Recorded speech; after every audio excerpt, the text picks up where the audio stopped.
This program contains dramatizations of real people and events. Some names have been changed. This program is for mature audiences only. It contains graphic images which may be disturbing to some viewers. Viewer discretion is advised. A shocking crime overwhelms a small New Jersey town. Police struggle to make sense of the horror and ask a psychic for help. I felt an overwhelming horror and great dolor.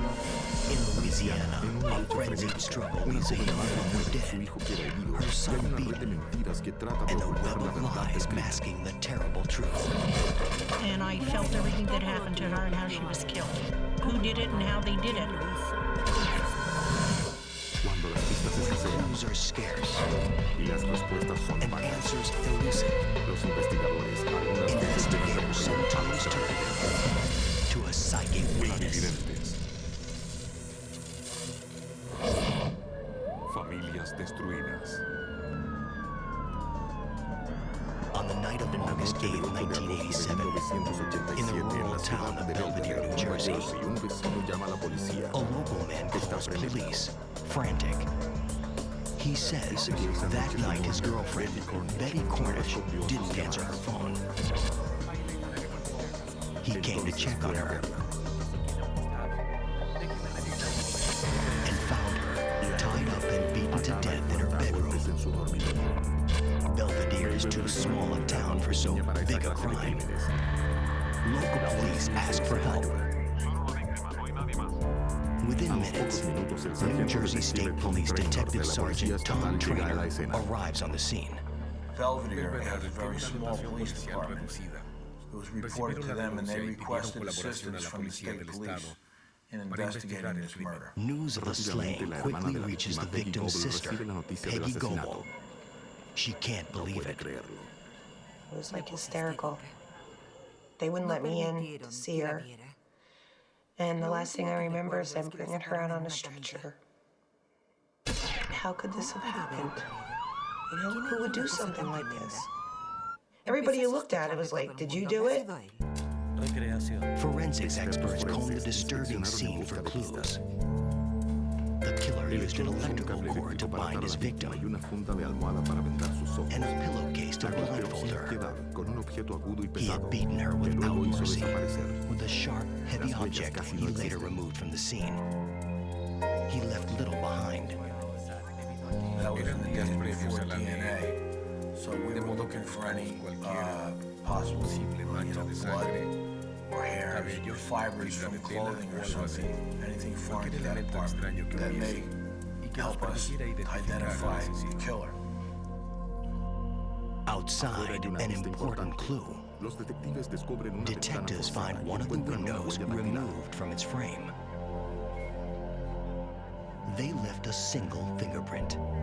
Because of the way it was placed on the window, we felt that there was probably from somebody that raised that window from the outside and went in.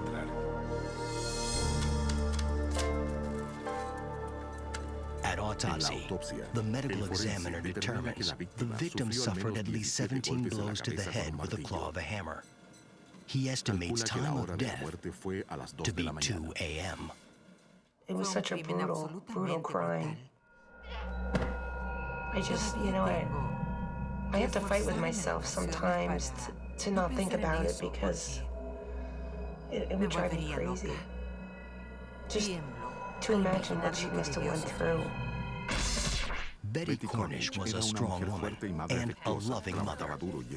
She worked hard and was moving up in the world.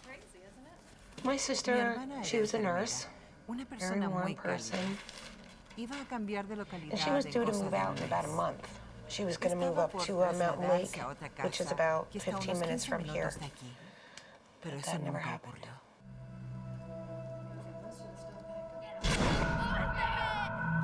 Haunted by the brutality of the crime, Peggy Goebel can't keep from wondering if the killer picked her sister at random or if he held a deadly grudge. It was horrible. I know I went without sleep for, 3 days.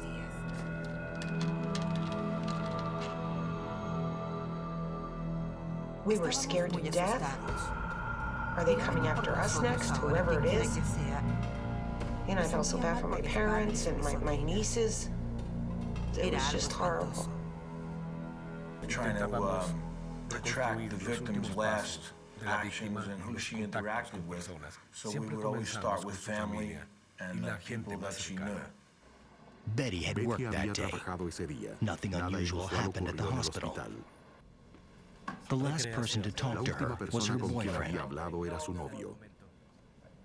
He says they were Explica que supposed to tenían go una out cita that esa night, noche, pero but he que had to debió cancel. cancelarla. Según According su to his relato, story, Betty habría Betty estado was sola en su home, casa toda la alone all noche hasta night, que él la encontró. until he found her. Trying to find who left the print on the window, police begin with the people closest to Betty. Anybody who was in that home, whether it be the victim or her daughters and boyfriend, anybody who came and went, could have left fingerprints. And so we would take elimination prints from all the people that may have come and gone there. And that was where we started, with her relatives and neighbors right in that apartment complex. The print from the window doesn't match any of the victim's family.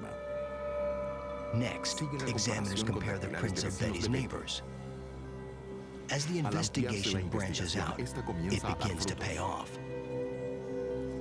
Examiners find a match to one of the neighbors. His name is John Reese. He lives with his fiancée in the apartment above Betty's. But the couple wasn't home on the night of the murder. Reese was with friends at a bar until a little after 2 a.m., the estimated time of death. The friends later verify his story. Reese can explain the fingerprint. He says he'd gone to Betty's apartment several times to help fix a sticky window.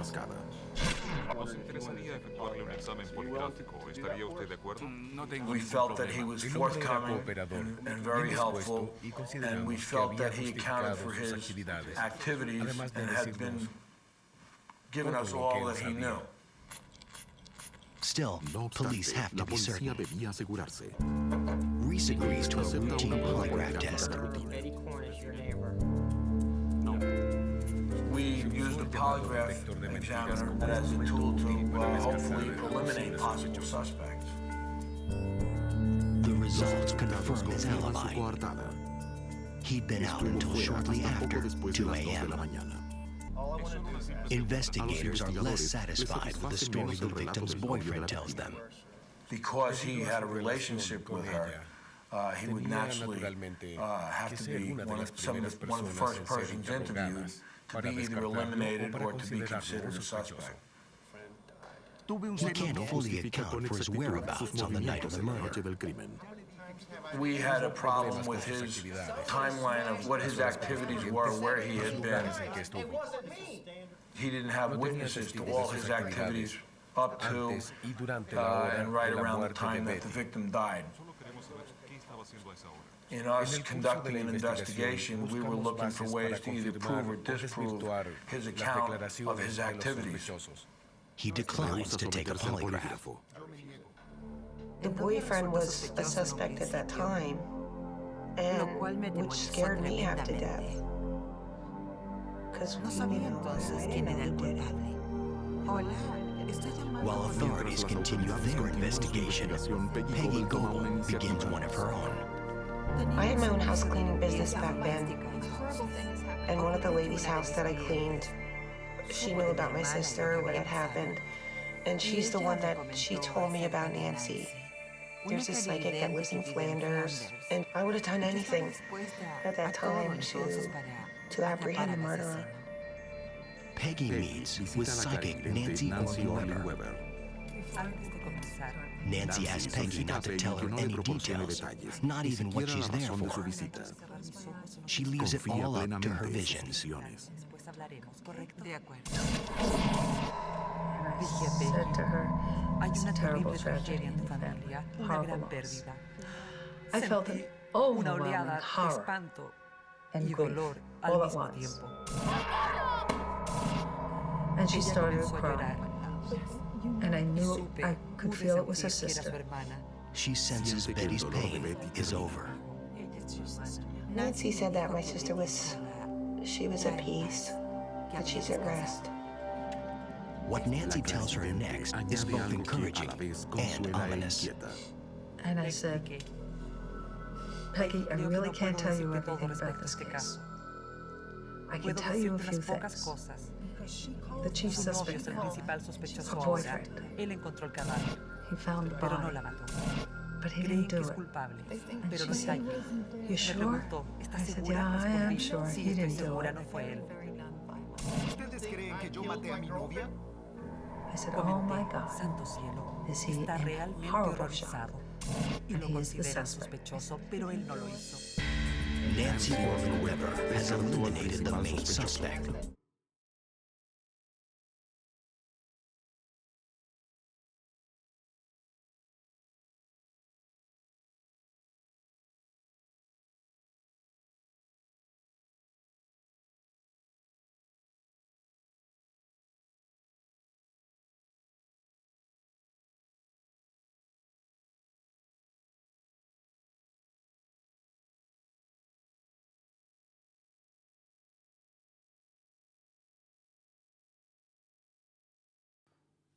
Los Detectives escort detectives Nancy acompañan a to the Nancy al victim's apartamento de la apartment, víctima.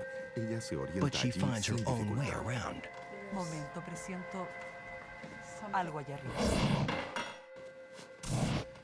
Me atraía. I could Visualicé feel el the crimen killer allá up arriba y se los above. dije. And Me that's what I volví a told them. ellos y dije, Immediately tienen turned un and said, asesino allá arriba. Allá arriba. Tienen un asesino allá arriba. Before they Antes de talk hablar about sobre suspects, sospechosos, la policía ha detectives optado want porque Nancy to Nancy check the crime revise la scene. escena del crimen. I walk into Enfrento each toda situation situación como as si if it fuera is la the first primera time vez I've en mi ever done anything. experiencia. I Yo no cannot puedo make asumir assumptions hechos that hasta I no even tener know what bases I'm doing. sólidas. If Para I'm going prestar to do buen it well, servicio, or o at al least menos give of dar lo myself mejor the de mis best I can, capacidades, it's a nada debe brand new empañar el moment, momento, and I lo have to enfoco como approach algo it that único. way. Inside Dentro del Betty's apartamento, apartment, Nancy comienza a Nancy ver el begins desarrollo seeing del the crimen. crime unfold. Estoy segura, entró por ahí. Her Sus visions visiones son are horrific. horrorosas. Él arrancó el carro. La imagen de Elizabeth Cornish The se me image of presentó Elizabeth nítida. Cornish came alive to me, and she was in bed. Estaba acostada. She must have Debió been estar asleep when durmiendo he cuando él came in. entró. And she Era was esbelta. a little Era una slip of mujer a muy woman, joven. and she Fue was atada. tied. Él ató fuertemente con el cable o el cordón del aspirador.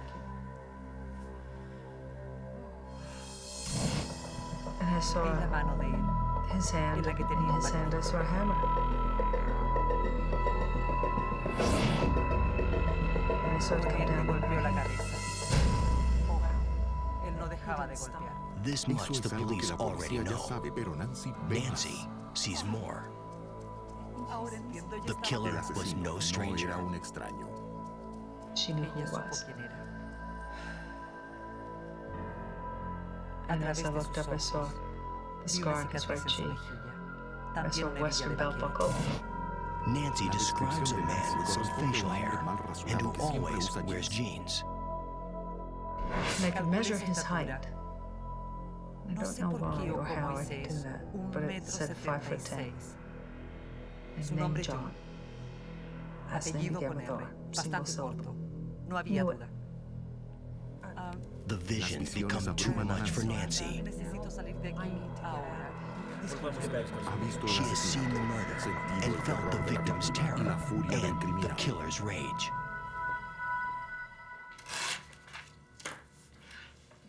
Así At the de- station, Nancy Nancy bosqueja un sketches a mapa de un map of a pantano y del swamp, martillo que and the estaría allí, hammer she el feels arma is asesina. there, the murder weapon. No hay duda, está ensangrentado. That will have Eso to está wait. por verse. Él vive en el piso de arriba. First, Primero, la police need to policía debe find the killer. encontrar al asesino. I see Veo a una scar cicatriz on his en su right mejilla. cheek.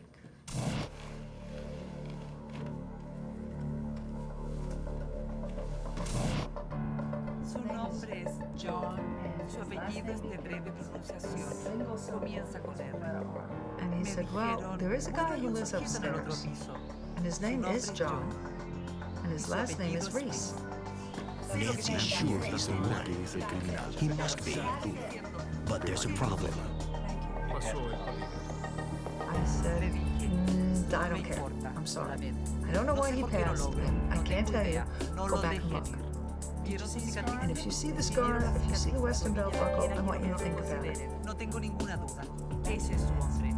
She also says the murder took place at 3 a.m. But detectives tell her time of death was estimated at 2 o'clock.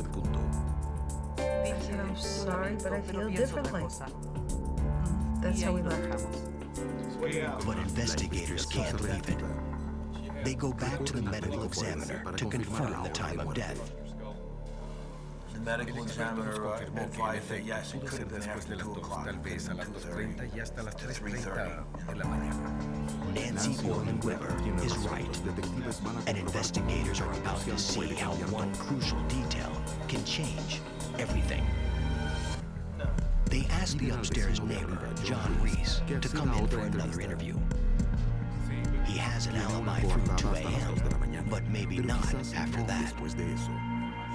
We needed to have him account for this window of time between 2 and 3:30 or so in the morning, the day Betty got killed.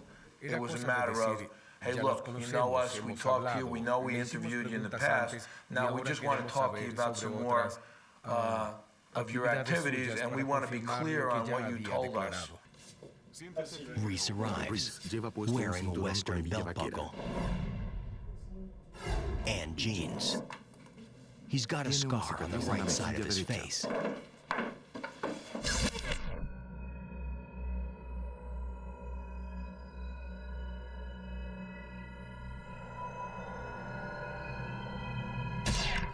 He's just as Nancy envisioned. Reese had passed a lie detector test, but the questions brought him only to about 2 a.m. He can't account for his whereabouts at 3.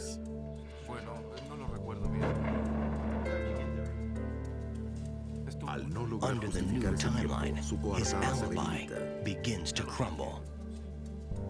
Detectives press him for answers.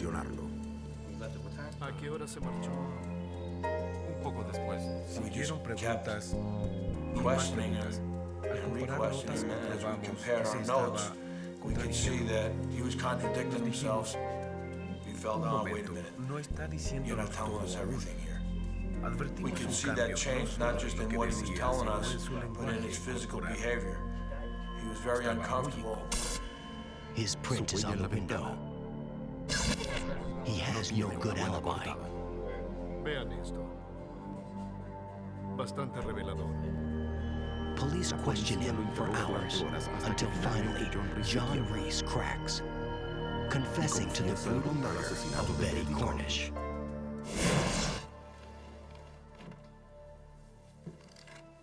Reese says he climbed into Betty's window.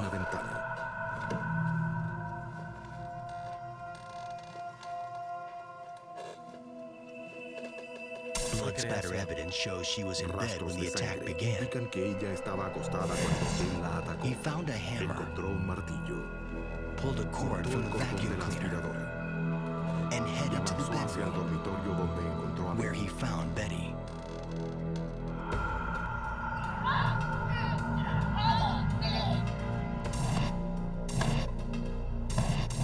Nancy Orman Weber saw it all with uncanny accuracy, exactly as John Reese describes it. Reese even admits disposing of the hammer in the swamp Nancy mentioned. When he did admit and tell us, he seemed to have like the weight of the world was lifted off him too. We could see that he was more at ease after he admitted it. Relying on Nancy's map and Reese's confession, investigators head to the swamp and find a blood-stained hammer. But adding a bizarre note to an eerie crime, forensic analysis determines this hammer is not the murder weapon. There is blood on it, but not from Betty Cornish. It might be a murder weapon, but not the one Reese used. I was elated that John Reese confessed because the hammer that they did find in the swamp did not have matching blood type to Elizabeth Cornish. So there No was no existían evidence. evidencias. There was no Entonces proof. no había pruebas. I was at my Estaba en parents' casa de house mis that padres esa morning, mañana. and we heard it Lo on the radio. escuchamos en la radio. They Tenían caught al the murderer asesino de of Elizabeth Elizabeth Cornish. And I can Recuerdo que remember mis my padres parents and y I yo just crying lloramos y and jumping up saltamos and de down alegría for cuando joy that they supimos la caught him. noticia. You know, we Todos all nos said, now Betty Ann decíamos, can rest "Por in fin peace." Betty descansará But en then paz. it Luego hit you. reaccionamos, She's "Se ha gone. ido, She's never jamás coming regresará." back. Peggy's thankful Nancy agradece que turned Nancy police guiara a la attention back policía to Reese. nuevamente a Reese. Ese Because John hombre, John Reese había pasado la passed the prueba de polygraph polígrafo. test. Pero And she ella just kept insistió insisting, mucho. you've Deben got to go talk to interrogarlo him otra again. vez. You've got to Deben speak hablar with him con él otra again. vez. So Eso es that's lo what que they hicieron did, y and he finalmente finally, él he confesó. confessed. Tom Traynor feels the same. Siente lo mismo. She's Su an asset. colaboración es muy I valiosa. really think Considero that que ella se she cares dedica a about what she cumplir su does, misión, just tal like if como she un was a agente de police policía. officer and Es somebody alguien I con go quien out and work with. trabajaría She sin cares as much ninguna as we duda, do porque about, ella you know, es muy finding profesional en su out what the trabajo. truth is. In the En fall el of otoño de 1989, 1989, John Reese goes to fue trial, procesado y convicto de is asesinato convicted en of segundo grado. second-degree murder, and is Su sentenced to sentencia fue life prisión in perpetua. prison. Just before dawn on February 24, 1984, Un hombre a llamado Alan man Riker named llama a la Alan policía Riker de calls Jefferson Parish. Jefferson Parish 911. He says he's Dice been que ha sido attacked in his asaltado en su home. casa. He's not sure where the assailant is now. Deputies race to the address and approach with caution, not knowing who or what's inside.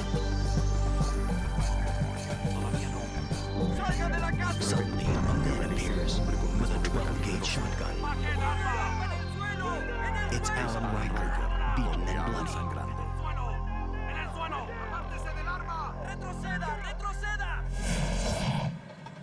He says his Dice que wife su and esposa kids e are hijos inside. están adentro.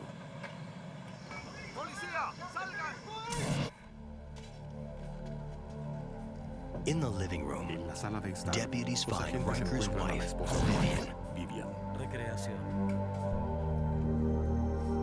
She's dead. Está muerta. They spot signs of a violent struggle.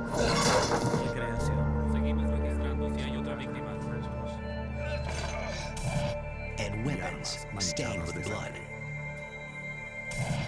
The deputies Los search for the agentes buscan a children. los niños. In a back En un room, cuarto trasero they find descubren an un bebé. infant. The child safe, El asleep niño está in a salvo, baby seat. dormido. Then, Después, a gruesome algo sight. espantoso. One that will Algo que haunt no everyone olvidarían involved los in the investigadores bizarre del and Chicago terrible Federal mystery Bureau. that's just begun.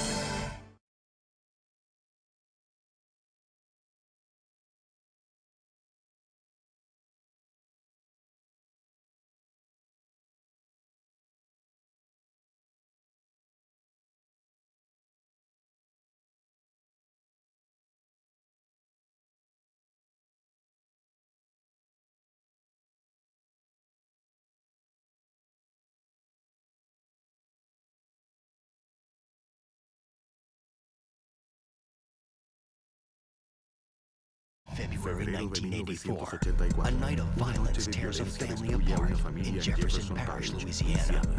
Vivian 26-year-old Riker, de Vivian 26 años, Riker ha is sido dead, asesinada con bludgeoned to numerosos death. golpes. Her Su baby bebé safe, está bien, asleep in a dormido en un bedroom. cuarto, pero los agentes descubren al otro But pequeño deputies hijo de discover Vivian con Vivian's graves young son, lesiones. severely beaten.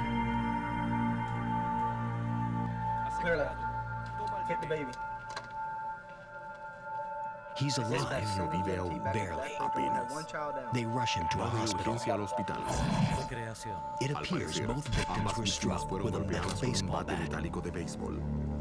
Los investigadores Investigators recuperan también also un cuchillo recover a ensangrentado, bloody knife, aunque though neither ninguna de las victim has víctimas any knife tiene heridas wounds. cortantes. A young mother Una joven dead, madre muerta. a child in a coma. Police La need policía answers quiere respuestas. now. Ahora, They start with comienzan con el Vivian's esposo de husband. Vivian. He says the Dice que el attacker was a atacante close fue un family amigo de la friend familia named llamado Steve Steve Vanderbilt. Vanderbilt. According to Assistant District Attorney W.J. LeBlanc, Riker claims it was a surprise attack. The husband says that he came home, and as soon as he opened the door, the friend came at him with a baseball bat. He threw a door, he gets hit, his organ's broken, he's hollering, "Why are you doing this? What's wrong? Please stop. We've been friends for years." Friend tells him, "Look, shut up, I'm doing what I have to do." Riker says he fought. Finally, he get a knife.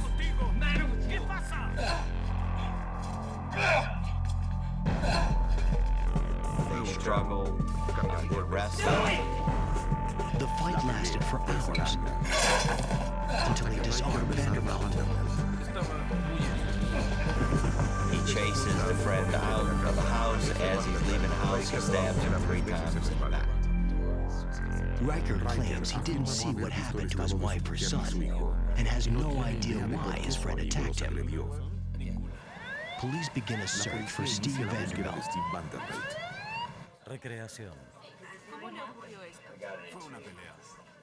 And find him in a New Orleans emergency room. Ex amigo. ¿Sabe cuántas veces lo acuchilló? Está bien. He's been stabbed in the chest and back.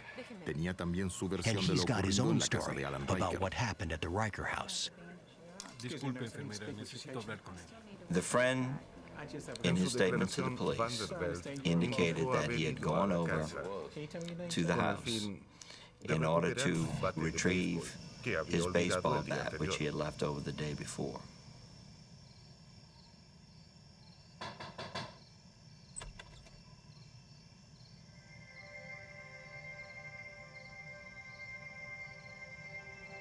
In an instant, Riker was on him. He saw his baseball bat full of blood. As he described it, he picked it up, started swinging the baseball bat. He fled as soon as he could. Like Riker, Vanderbilt offers no explanation for the fight and claims no knowledge of Vivian's death or the attack on the boy. Officers collect his bloody clothes as evidence. Someone is lying. You have a mirror image of the events that occurred within the house, with the exception that each man reverses his role. Investigators compare the two stories. Both men were in the house with access to the murder weapon. Neither admits knowing what happened to Vivian. But Steve Vanderbilt's actions that night seem more suspicious. The friend parked his car around the block, 14 houses away. He was going to the house allegedly to pick up his baseball bat. The natural question might be, what's the explanation for it having been parked around the corner? Vanderbilt has no explanation and seems unfazed by news of the attack on Vivian and the boy. Alan Riker appears genuinely distraught. The forensic evidence implicates Vanderbilt. The blood on the bat is type A, Vivian's type. Both men's clothes are blood-stained. But while preliminary tests indicate Riker had only his and Vanderbilt's blood on him, Vanderbilt also had Vivian's type A.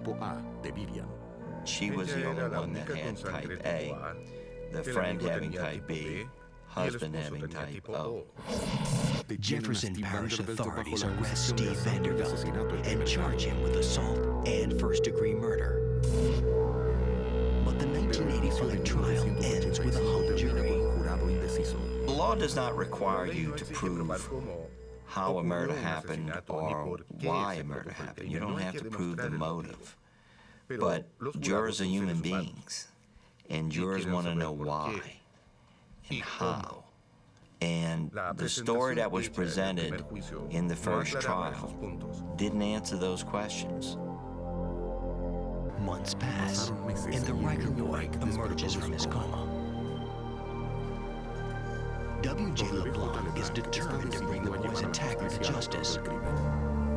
He'll retry the case, and this time, prove exactly what happened and why. There were many discrepancies in both men's stories that simply didn't make any sense from a common sense standpoint, or that were contradicted by the physical evidence. Some of that evidence suggests Riker's lying. The husband's keys, which he claimed had in his hand at the time when he immediately went into the house. The keys were found in another part of the house entirely. Also, the geography of the crime scene doesn't fit either story. Both men denied ever seeing the body. The body was in the living room, approximately 7 or 8 feet from the front door, displayed in plain view on the floor. Finally, neither man's account explains the stab wounds to Vanderbilt's chest. I didn't think that we'd be able to get a conviction unless we were able to present to the jury a plausible scenario of what did happen that was consistent with all the physical evidence. That's why I called Rose. LeBlanc contacts renowned psychic Rosemary Kerr at her California home. Rosemary has helped dozens of police agencies during her career and worked a murder case with LeBlanc 2 years earlier. When she starts a new case, the fewer details provided, the better. I don't want the case colored in any way by information you may give me. The psychic concentrates, and soon she's connected. I could see in my mind's eye so many things happening and so fast. Very strong sensations of a lead or a metal pipe. LeBlanc realizes she sees the metal bat. I go right into the person's vibration. When I say in the vibration, I'm within them, within their body. So if it's a criminal case and the person's murdered, I'm basically looking out of the dead person's eyes, the victim's eyes. And what she sees through Vivian's eyes is unbearable.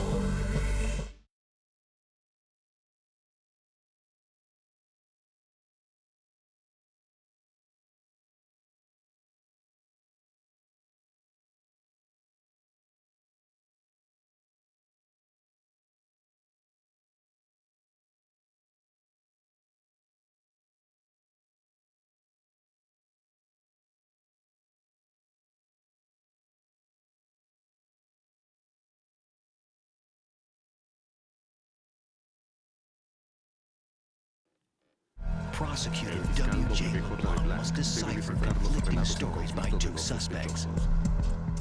Vivian's husband, Alan Riker, and his best friend, Steve Vanderbilt. LeBlanc decides to call in his secret weapon, psychic Rosemary Kerr.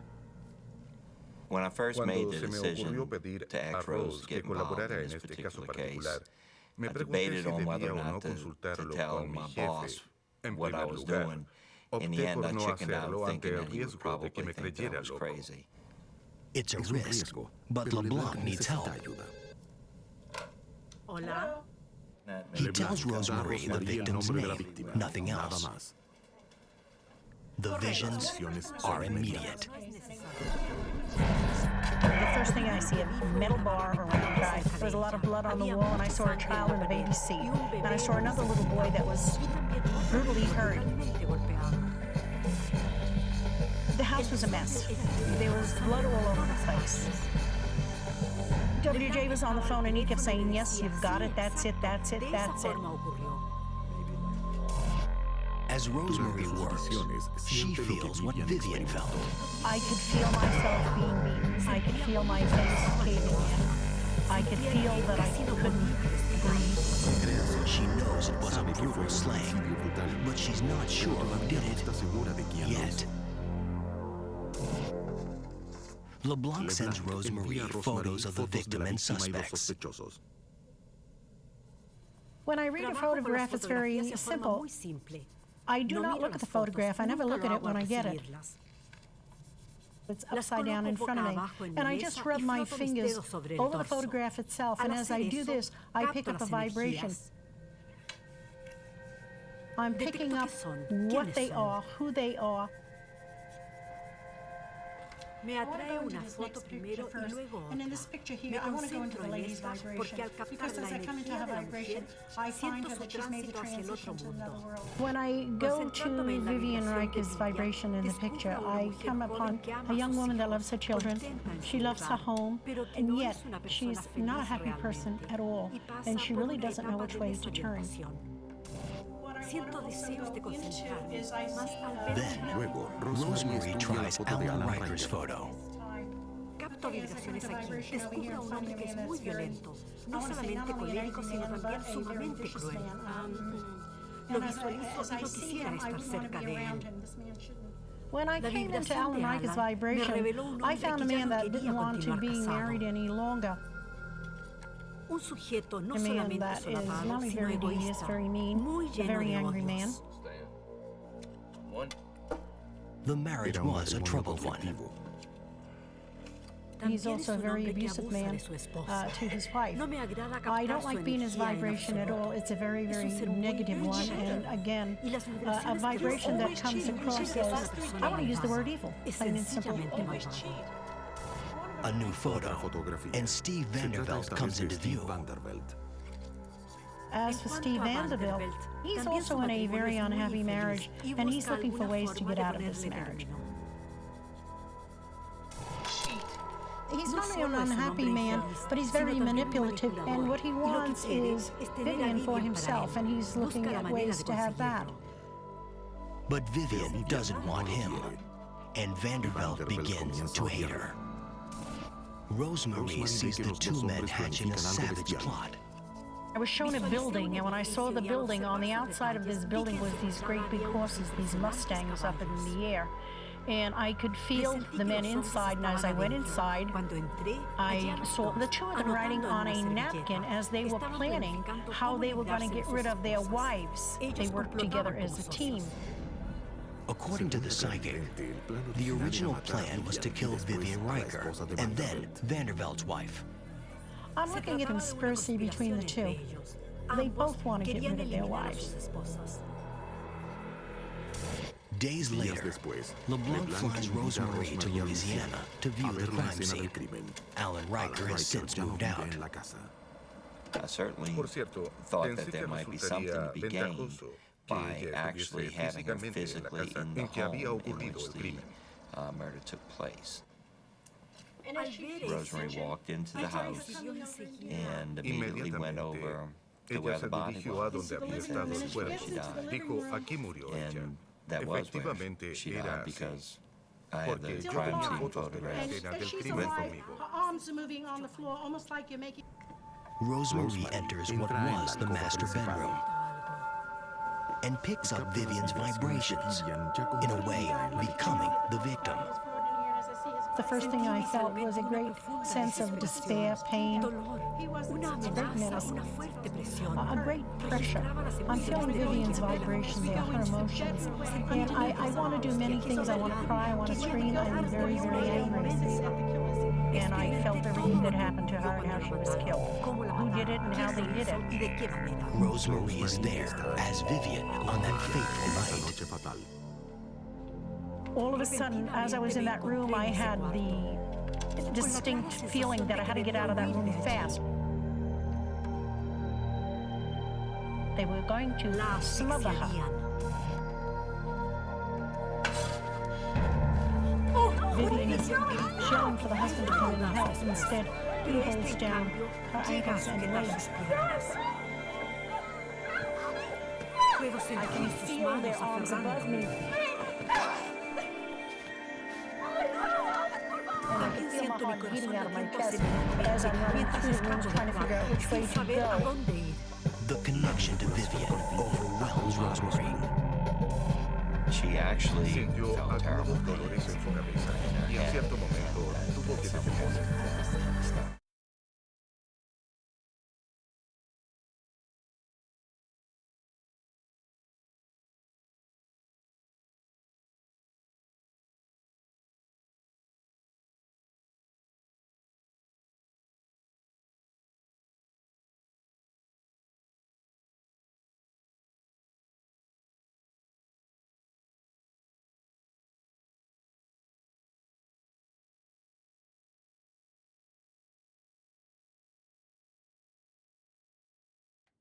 Walking through the house, Rosemary connects with Vivian, experiencing what she experienced.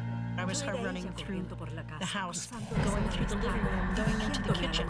And the kitchen had a big counter there, and then I opened a drawer to take out a knife.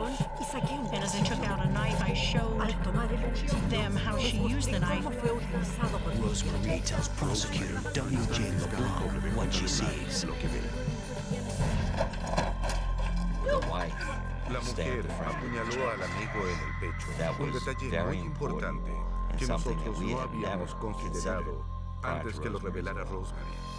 Neither man's statement explains the chest wounds. Next, Rosemary sees Vanderbilt swaying in the back wildly, furious at being stabbed. And then, the unthinkable. When Vivian's little boy appears.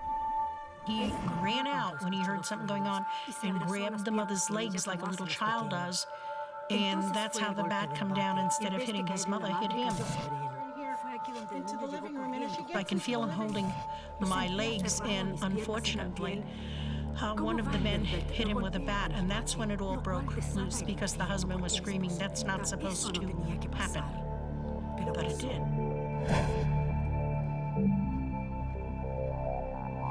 Alan Riker's son is gravely injured.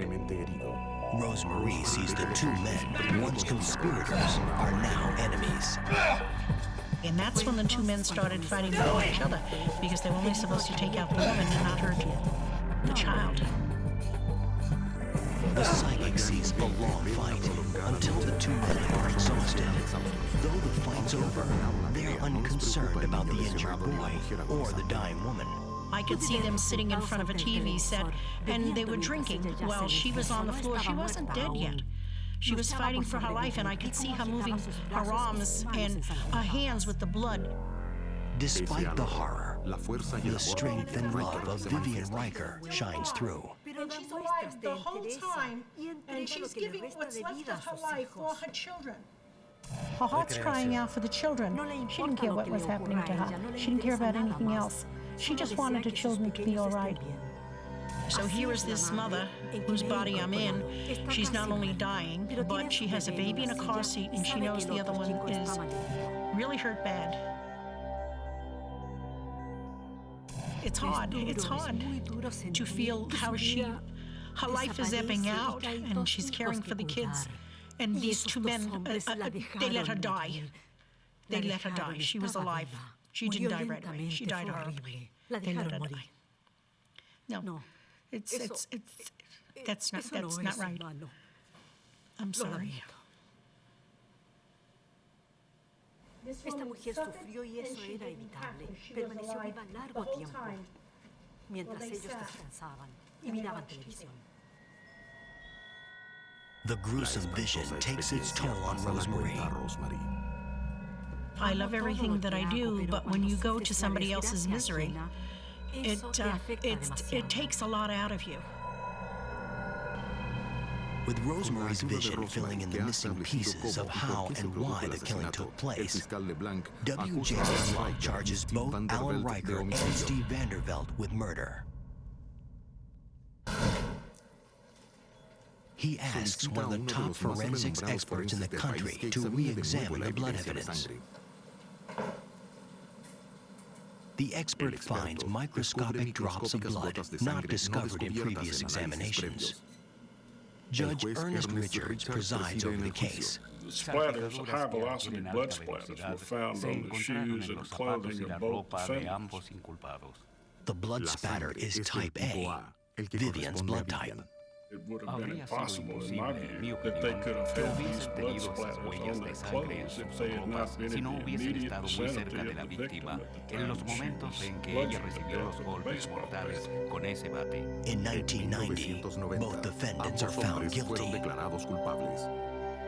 I treat the use of the psychic as just one of many tools at my disposal. Cuento con detectives investigadores, tengo otros investigadores en la fiscalía y en este caso fue necesario emplear una gran vidente. Creo que Rosemary Kerr es una de las mujeres más extraordinarias que he conocido. But Rosemary knows Vivian Riker is the real hero. When they allow me to look through their eyes, to me that's a privilege because I could see what's going on. And by seeing what she's experiencing, by feeling what she's experiencing, I can help the authorities. Steve Vanderbilt chooses a jury trial and earns 21 years for manslaughter. Alan Riker waives trial by jury.